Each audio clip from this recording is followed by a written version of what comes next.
BRS party పరిపాలన చేసిందో మనమందరం చూశాము.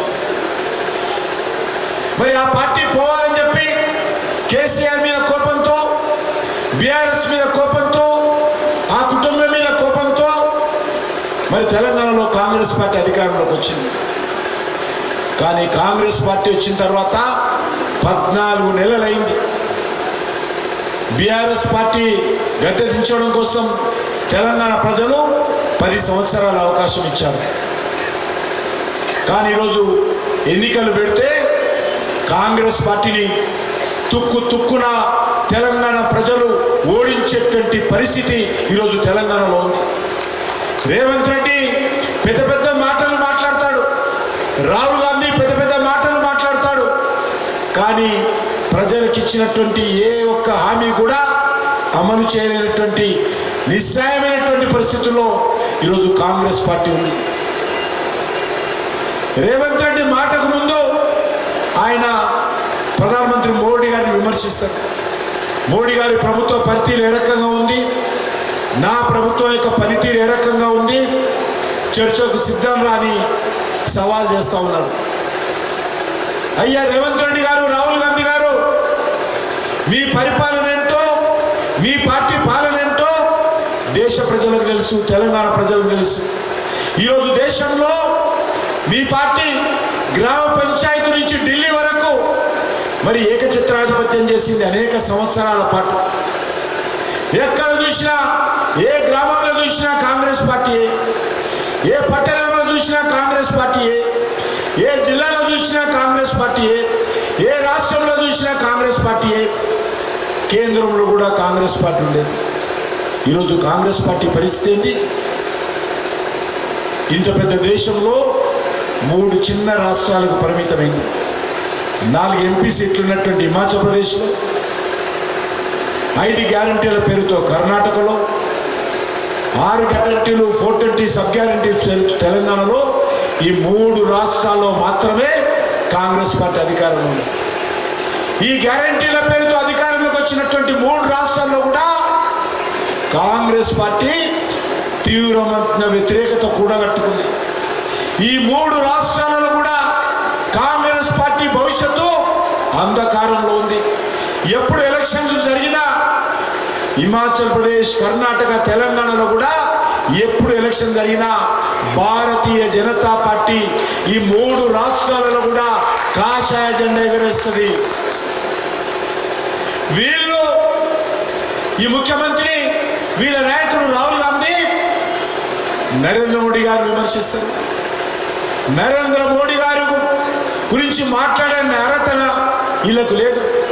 నక్కకు నాగలోకానికి తేడా ఎంతో ఉందో ఈరోజు కాంగ్రెస్ పార్టీకి, భారతీయ జనతా పార్టీకి అంత తేడా ఉంది.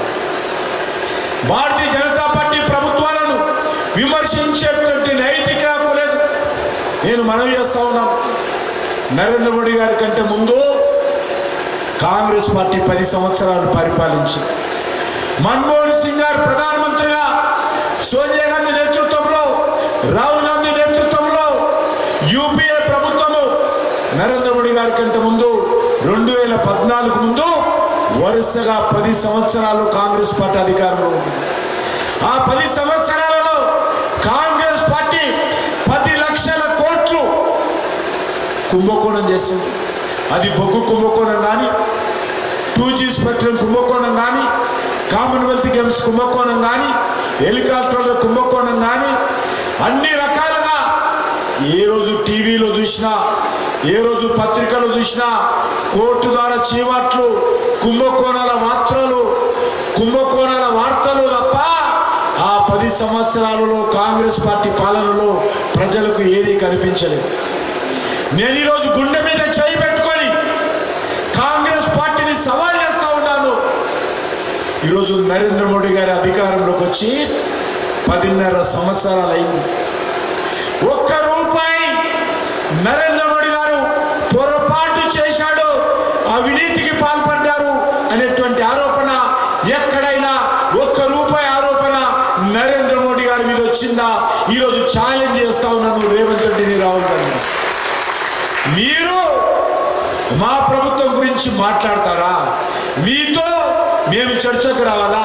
పచ్చి అవినీతి పరులు మీరు, కుటుంబవాద రాజకీయాలు చేసేవాళ్ళు మీరు, మతం పేరుతో బుజ్జగింపు రాజకీయాలు చేసేవాళ్ళు మీరు. ఈరోజు మీరు ఈ దేశాన్ని కులం పేరుతో, మతం పేరుతో, భాష పేరుతో, ప్రాంతం పేరుతో ప్రజలను విభజించే వాళ్ళు మీరు నరేంద్ర మోడీ గారి ప్రభుత్వంతో, భారతీయ జనతా పార్టీతో సవాల్ చేసే పరిస్థితి ఉన్నదా? మీరున్నప్పుడు ఆ రాష్ట్రంలో, దేశంలో ఏ రకమైనటువంటి పాలన ఉండేది? అవినీతి పాలన, కుటుంబ పాలన, అహంకారపూరితమైనటువంటి పాలన మీరు గతంలో యూపీఏ హయాంలో చేశారు. నరేంద్ర మోడీ గారు వచ్చిన తర్వాత ఈరోజు పాకిస్తాన్ యొక్క ఉగ్రవాదాన్ని, పాకిస్తాన్ ఐఎస్ఐ కార్యక్రమాలను ఉక్కు పాదంతో అణిచివేసిన చరిత్ర నరేంద్ర మోడీ గారిదని మరి వస్తున్నారు. గతంలో ఏముండేది?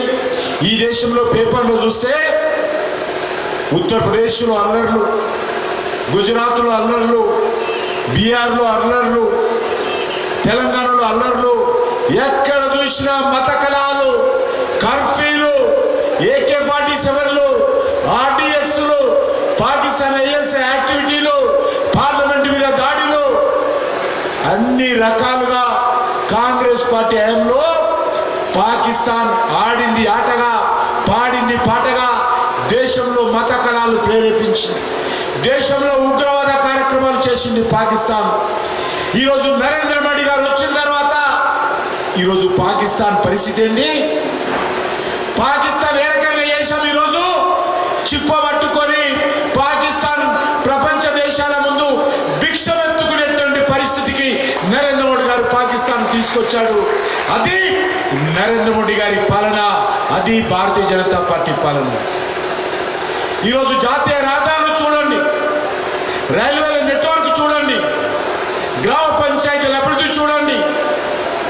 ఈరోజు నరేంద్ర మోడీ గారి నాయకత్వంలో అద్భుతమైనటువంటి పాలన.